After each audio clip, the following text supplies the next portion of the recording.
So who all has ever completed a state record book? State record book, one. Skylar, have you done a state one? Have you done a state record book? Okay. Has anyone done county books? Okay, everyone's done a county book. Okay, so a lot of you, this is your first year doing state, correct? Yes. Okay. All right. For a majority of you, first year state. It sounds very scary. It has a very bad reputation. Whoa, that got very loud. But if you've done county books, it's not as bad as it seems. Okay? The scariest part, I'm going to tell you right now, is your 4-H story. But we're going to talk about that in a little bit. All right. We're going to get started.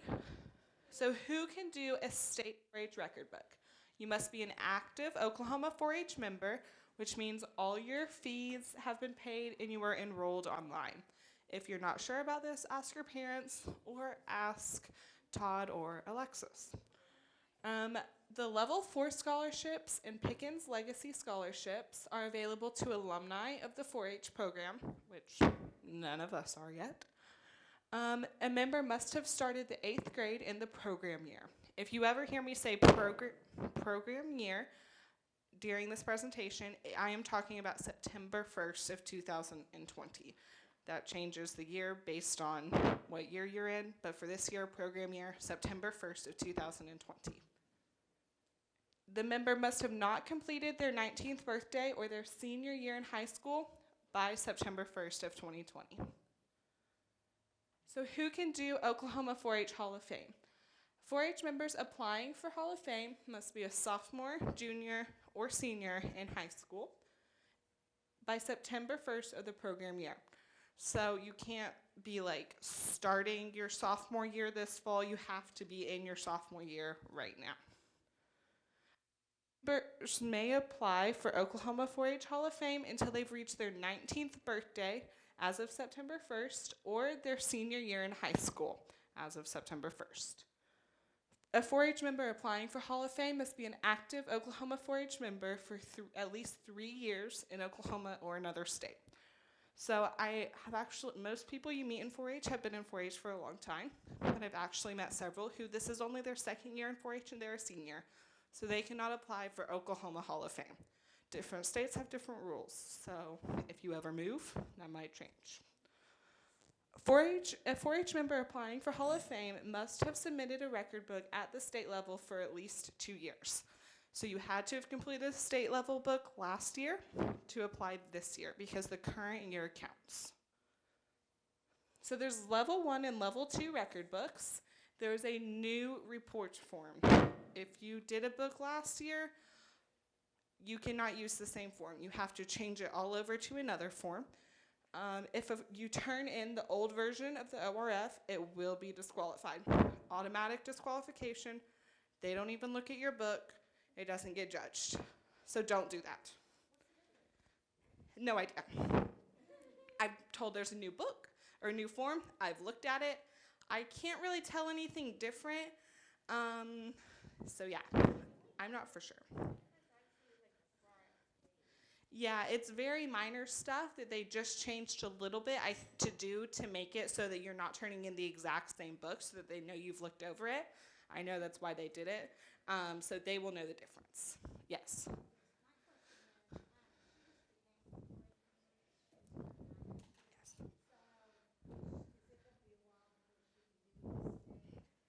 Yeah, state books don't start till 8th grade, but she can do a county record book. Yes, she can start a county.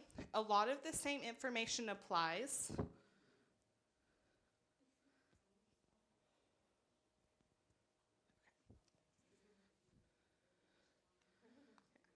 Yeah, a lot of the same information applies to it. It's just in a smaller version. Yeah. All level 1 and level 2 books must application form with all signatures. So when you go to turn in your book, you have to make sure you have the form, have your parents sign it, and it has to be scanned to your educator. They can help you with that, most definitely, if you just want to go sign it with your parent and leave it there with them. I'm kind of giving them more work, but whatever, they'll be fine. But that has to be turned in with it. If not, it's also, you can be disqualified. All other projects can be a combination of related projects or one focused project in which we do not have a state category. There are 31 level 1 scholarships and 6 level 2 projects.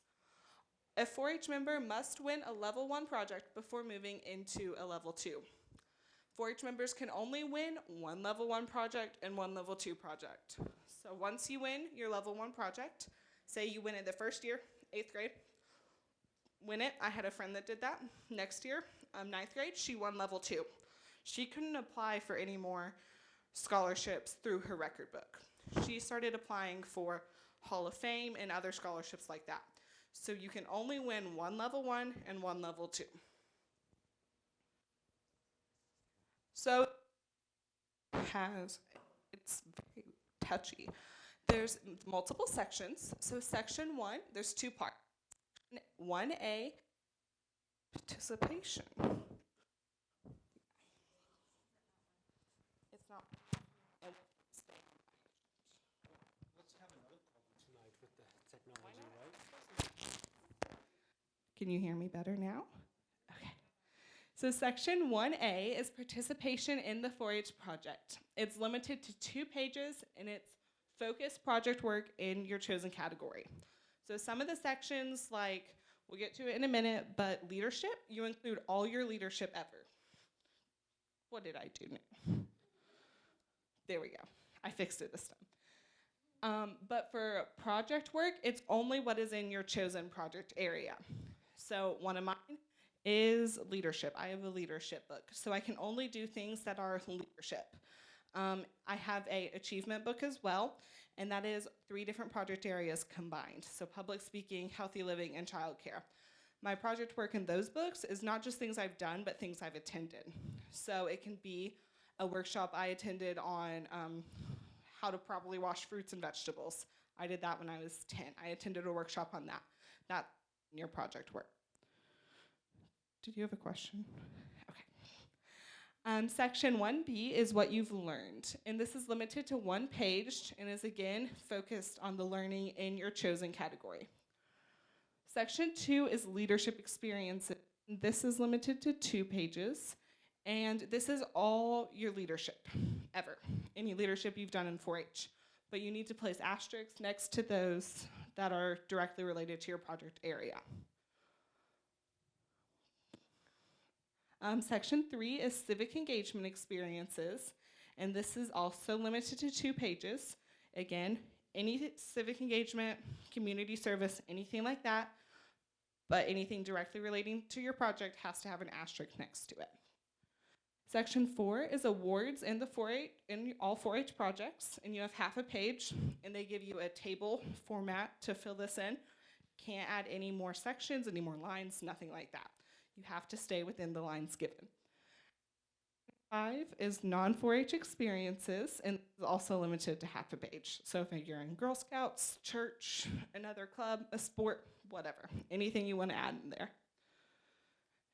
All right, so now we're gonna get down into the more detailed stuff. If I say something, wait till the end of like the bullet point or whatever, raise your hand, ask a question, interrupt me, wait till the end of the slide, wait till the end of the whole presentation. Doesn't matter, jump in whenever. So this is limited, section 1 is your participation in the 4-H project. 2, hello. Limited to 2 pages. You wanna limit your participation in the 4-H project being reported. If your record book is in the horse project, do not list your participation in something not related to your horse project. So you may have done something in horses, or that might be your project. But if you've also done some things in healthy living, if you're doing a horse project book, you don't want to include your healthy living in this area. You want to relate your project work in the way you would like it. Lists, charts, tables are all acceptable. Pictures, newspaper articles are not acceptable in this section. They're looking for growth in skills and in project work, in independent projects, and as well as group projects. They want to see that you can share information and teach others. Some tips to have a lot of project work or participation is participate in everything you can. Club activities, county activities, district activities, contests, state, and so on. Any questions so far? Okay. So here's some examples. The table listed, and they've kind of grouped it all together. So this is a very precise way and kind of minute way. If you have a lot of stuff to do, if you have a ton of just random speeches and presentations, this might be a good way to list it so you don't take up all your room. The listed at the top is by the year, and underneath is how many they did each year and the total over their whole project or 4-H career. This next one is more how my book is listed at the moment, by year, and then what you... Microphones really don't like me, but it's okay. So you can do either of these. Both are acceptable. They just give you some examples of how they are done. Here's another example, and this is Wordier. If you have bigger projects or you just want to explain it a little bit more, this is kind of in more like sentence form, not really paragraph form. You can include paragraph form if you want to. My book has a little bit of everything in it, so I have some sections that I have a big leadership thing that I did, and I talk about it within a paragraph, not just one sentence. So you can kind of mix and match things.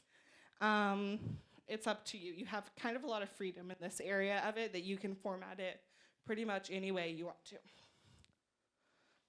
Another example, this is a paragraph form. Forgot this was on here. I would have showed it while I was talking about it. And they kind of listed what they did, and they did it at multiple different places. So that in 2016, they did it in Custer, Comanche, and Grady Tri-County 4-H camp. They taught 645 to a total of 67 youth. So you can kind of do it in different formats, kind of mix and match them, whatever you're comfortable with. The next section is what you've learned in this project. They're looking for appropriateness, increase in complexity as youth gets older. So here's an example. When you are doing your what you've learned, you want to kind of explain it. You don't want to just give chopped vegetables, or that's kind of my go back because healthy living is what I have done the longest. So you're going to hear me talk a lot about it and give examples. They want more like, I attended this workshop and learned how to wash different fruits and vegetables, or I was at the district food showdown contest, and at that contest I realized it is important to always have oven mitts with you, something like that. That's not from personal experience. I do burn myself a lot, but never at food showdown. So things like that. They kind of want a little bit more explanation of it than just chop vegetables, bring oven mitts, things like that. They want thought put into it.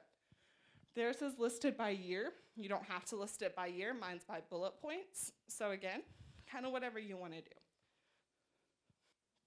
Any questions on what you've learned? Okay. A lot of this is kind of self-explanatory as we go through it. So section 2 is leadership experiences. You have 2 pages to do this. Asterisk should be placed on leadership related to your project in section 1. So this section is all your leadership ever. So even if you don't have a leadership book, you being a team leader, that's a leadership experience, and you want to add it into your book. They want to see everything you've done, your project's, I'm using you again as an example, sorry, your project's horse, but you've done a bunch of healthy living leader activities. You want to include all of those in there. But anything directly relating to your project in section 1 should have an asterisk next to it. They want to see growth as a leader, and you want to include offices, workshops taught, conferences attended that taught leaders, and any committees or things like that you've served on.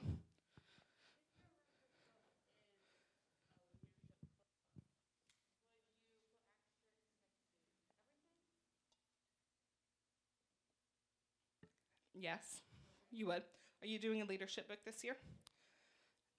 I have a leadership book that I can send you if you would like to look at it. Yeah.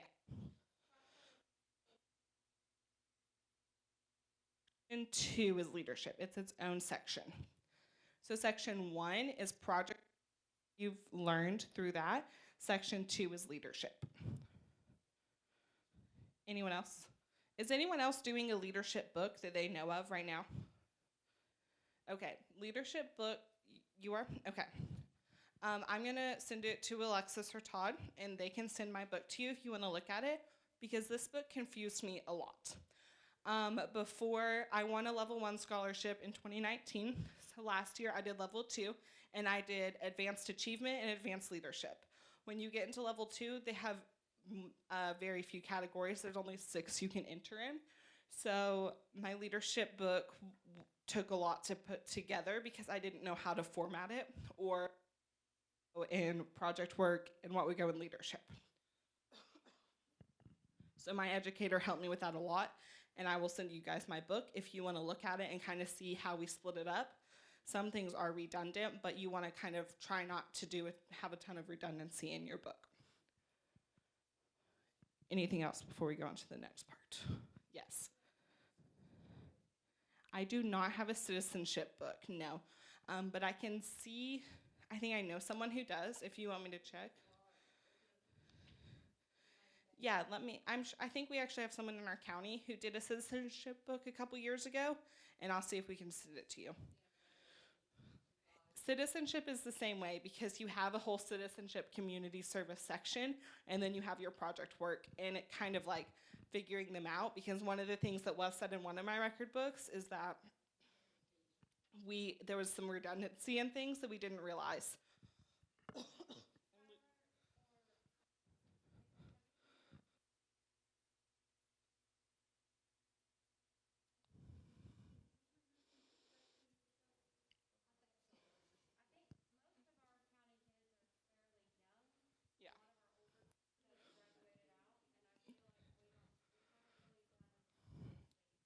That's kind of how ours, after my group that's graduating this year, we have like one junior, and then it's all like 8th graders and 7th graders. So there's kind of a big gap in between that, like, there's some downtime. Yes, you can turn in 2 record books a year. Yeah. Yeah, probably a little bit. Yeah, they do not have preservation. They do have dog. If anyone does dog stuff, they do have dog section. So section 3 is engagement experiences, and this is kind of the same as leadership, that you want to list all of your citizenship experiences, but you want to place asterisks next to the ones that relate to your project area. In Grady County, where I'm from, that's where Chickasha is, there was a soup kitchen started about a year ago. So I took on serving a monthly meal with my 4-H club at the soup kitchen. So that would be a community service project that was directly related to my project area. They want to see growth and knowledge of being a good citizen. It does not have to be all community service. Like a lot of times when people hear your citizenship section, they think all community service, but it includes anything in citizenship. So like community engagement, service, civic education, and personal development. You want to find ways to grow as a citizen, help with the democratic process, find a service project that fuels passion, and create a community project. You don't have to do all these things. They're giving you some ideas that if you want to make a citizenship record book, particularly, kind of find a service project or something that you can create or involve the community that would help you with that. Any questions on this? Okay. So here's kind of a side-by-side of leadership versus civic engagement. If I can talk, sometimes I can't. Leadership is more like teaching workshops, leading pledges, giving non-project related presentations. And civic engagement are activities that help an individual or group of people, such as donating items, completing tasks, or helping and assisting someone. It's also things done or learned that make you a better citizen. So in Grady County last year, we have our monthly newsletter sent out, and our educator started including civic engagement quizzes. about Oklahoma history, the U.S. flag history, things like that. That's all civic engagement that can go in your record book. So if you learn something at school, if you have an Oklahoma history class and you can list that in something you learned, or if you gave a presentation about that, that's something in civic engagement. Section 4 is awards in all 4-H projects. This is limited to half a page and no more lines than given. Like awards can be combined. There was an example on here, I thought. Maybe not, maybe it's somewhere else and I'm getting ahead of myself. But one of the rules that is if you have entered stuff in the county fair for several years and you've won a first place ribbon at each of them. You can say first place county fair entries from 2011 to 2017. Something like that is how they combine projects. Or if you're in Share the Fun and you've won individual grand champion for the past 4 years, you can put Canadian County, Tri-County, whatever, share 4-H has talent, Share the Fun, grand champion winner 2017 to 2021, you know, something like that, so that you can fill in if you have enough to fill in all of it. And again, do not go over half a page. If you don't stay within the limitations they give you, your book is automatically disqualified. Section 5 is your non-4-H experiences. This is also half a page and it's then given. They're looking for achievements and activities in other organizations such as school, church, and community. Again, don't go over half a page. So if you're on your student leadership council, if you're in a sport, anything like that, that can go in that section. Any questions about these two? Okay. So your 4-H story. This is the big one that a lot of people don't like doing. If you're great at English and love writing, you're going to do great at this part. No double-spaced pages. You do not have to use all 6. A lot of people are like, oh, I have to fill 6 whole pages. Do not have to. But once you get started talking about it, and if you've been in 4-H a while, it's going to be much easier than you thought. The margins are the same as the report form. So the right is 1 1/4 inch, and all of their sides are 1/2 inch. Your name, county, and project or title is not required. Mine, I literally opened a Word document and started typing. No title, no special format, nothing like that. Alexis, are there any questions over there that I am skipping? Okay. Okay. There's a 5-point deduction if you have too many pages. They want to...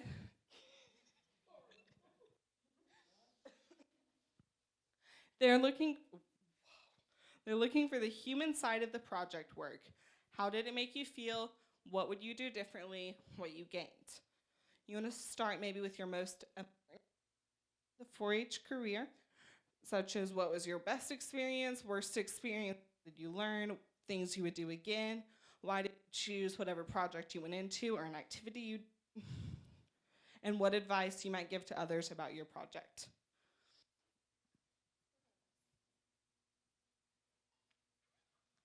So a lot of people have told me that to create a good 4-H story, you want to not just start writing about everything you did in 4-H. You want to literally make a story. That's why it's called your 4-H story. So mine talks about family. My dad was in 4-H. My grandma was in 4-H. My grandma went to state 4-H roundup in a long time ago. I don't remember. But they stopped somewhere along the way, and her and a friend picked up a baby alligator and took it to roundup with them. In Stillwater, in the comments, it lived in their sink all week. They never got caught. Do not take alligators to roundup. You will get in a lot of trouble. Let me say that before we go on. Please do not take any pets to roundup. Unless, like, you know, a service pet or something like that, then yes, if it's allowed. But do not take pets to roundup.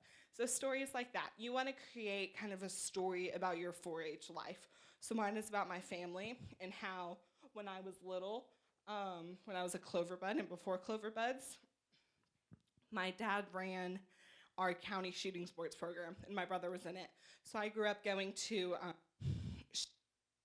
my whole life. So mine talk about could be how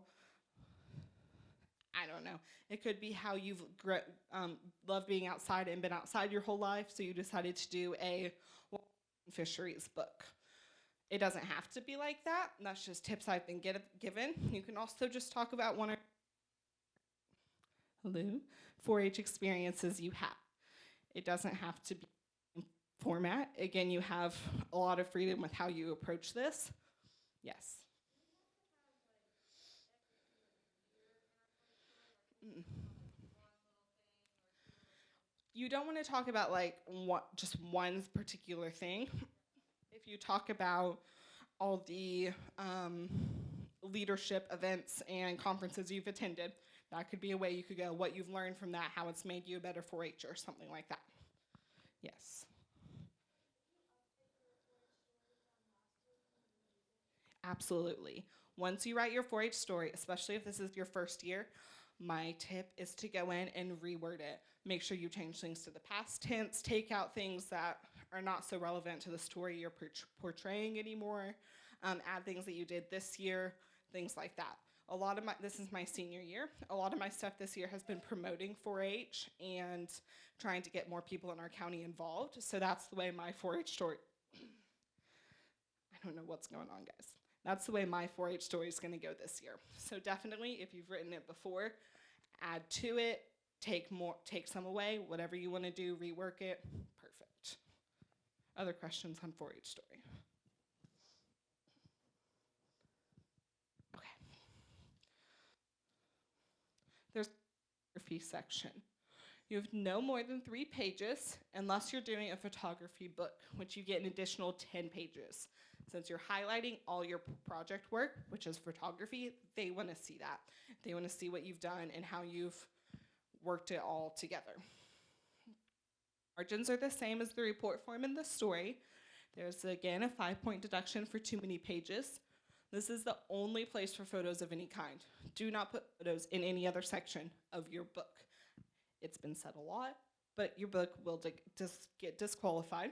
You think most people would realize this because it's everywhere that no photos go in sections, but books are still turned in every year with photos in different sections, and they get put to the side because nothing can be done with them because that's the rules. So do not put photos anywhere else.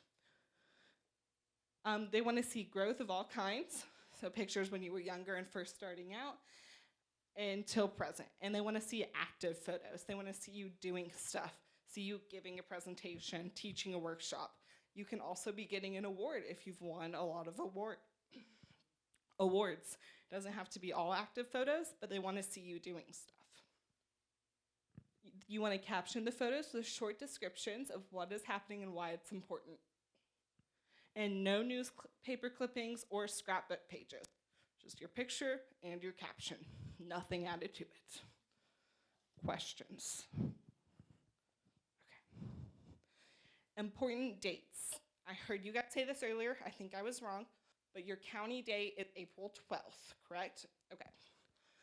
You want to watch dates, and that is your deadline. So yours is April 12th, which is in 13 days. So you have about 2 weeks to get your books finished, or finished. I don't know what your exact stipulations are, but you have 13 days basically to get your books done into your county. Educators have to put information for each record book into a database before they can be entered for state competition. And they don't want to be doing this the night before at 11 p.m. They want to have time to get it done. If something's messed up, to go back and try again a day later. Don't wait till the last minute.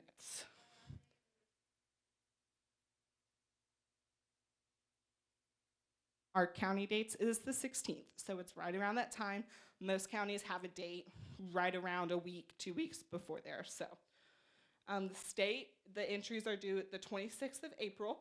Judging will happen on May 11th. In the past, I've gotten a call denied on May 11th if I got an interview. It might be the next day, 2 days. I don't know. Last year, it was the day of interviews. I got a call that night from my educator that I had a couple interviews. So it's kind of just depends on the year, on who's in charge, how fast they get stuff sent out. Once you find out, there are interviews. Have you guys talked about interviews? Oh, yeah. There's not a slide for interviews because that is not a part of the actual book. But there are interviews once your book is completed. So each section, they pick the top 3 books from the entire state, and you go usually to Stillwater. It might be virtual this year. We don't know yet. We're not going to know that till sooner. And you'll have an interview with a panel of judges. And your scores will be combined to have the winner. Interviews sound very scary. They're not as bad as you think. You just have to know what's in your book because that's all they're basing it off of. I've had people who I've met multiple times, and they still came back and were interviewing me like I didn't know them at all, like Liz Nicholson. I'd known her for years. She was one of my Hall of Fame interviewers last year. Very weird. And it was very weird to talk to someone like you don't know them at all. Interviews are June 8th, so you have a month to prepare, which is plenty of time. You just want to know your book. And your first one, you're probably going to be nervous if you never had any interviews. I'm not going to lie to you because it is kind of nervous to walk into a room with 3 to 4 adults sitting there and probably you've never met before. I have new ones every year that I've never met before. Only one. Actually, Liz has interviewed me twice for state record books. Very interesting. But that's the only person who I've ever known that's interviewed me. So sometimes you're not going to know any of them. And sometimes it's easier that way. Sometimes it's not. But a pro tip is to practice. I don't know if you guys will do county interview practices, but they are a great idea, even if they're on Zoom, because it helps you start talking to people and seeing kind of what questions they ask. They'll ask questions about specific projects. I helped lead an anti-bullying campaign at one of our middle schools 3 years ago. So they might say, what did you do in this campaign and how did you help promote anti-bullying? I probably didn't word that right, but y'all know what I'm saying, you know? So something like that, and you want to know what you did in that project. But they also could ask you, what's one leadership project you loved and why? And you get to pick anything you want. So they want to know they want to know that you know your book. That's pretty much the whole point of the interview. They want to know that you know what you did, that your mom just didn't fill it out for you. Moms can help. My mom, I hate typing. My mom helps me type almost my entire book to this day. Not gonna lie. Please don't take this as no, your parents can't help. They can absolutely help, but they want to know that you know what's in your book as well. Questions on interviews? Any other questions at all about record books or 4-H? Yes. In your whole book? 1, 2, 3, 4, 5, 6, 7, 8, 9. Not counting your 4-H story, it is 12 total pages. 3 of those are pictures. 1 is your, actually it might be 13. 1 is your information. I'm saying 13 because there might be 2 on information. I don't remember exactly. 2 is your project work. 1 is what you've learned. 2 is leadership. 2 are community service. And 1 page is awards and other 4-H experiences. And then your 3 photo pages and your story. For photos? No. One-sided only. Photos is one-sided only. Yes. Oh, yeah. That haha. I still forget. Book is completely digital, so you can't use either side of the page. If it were paper, you could only use one side of the page. So you don't really have a whole lot to worry about there. What else? Anything else?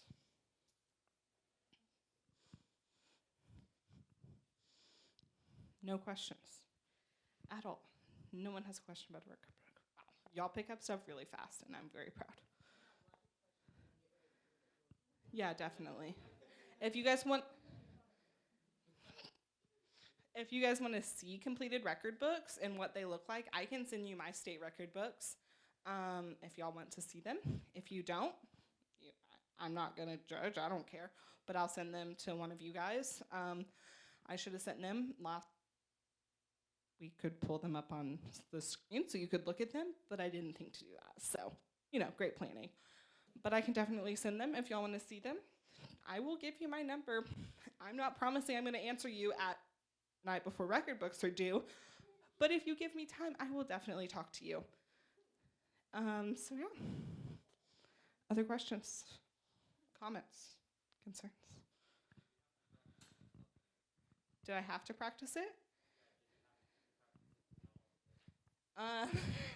Okay, so I did not create this PowerPoint. It was provided by the state office for me to use, and you can actually access it if you want it. I have no idea where it was sent to me. But I kind of looked through it the first time I did it. I did it for the first time 2 weeks ago in Stevens County with Rebecca. I don't know if y'all know her. I had never done it before then, so it was fun. But I already knew a lot of it because I've done record books this will be my 5th year of doing state record books. So I had done a lot of it before and learned it from other people. So I did not practice it completely before I did it, no. Thank you. Thank you, guys.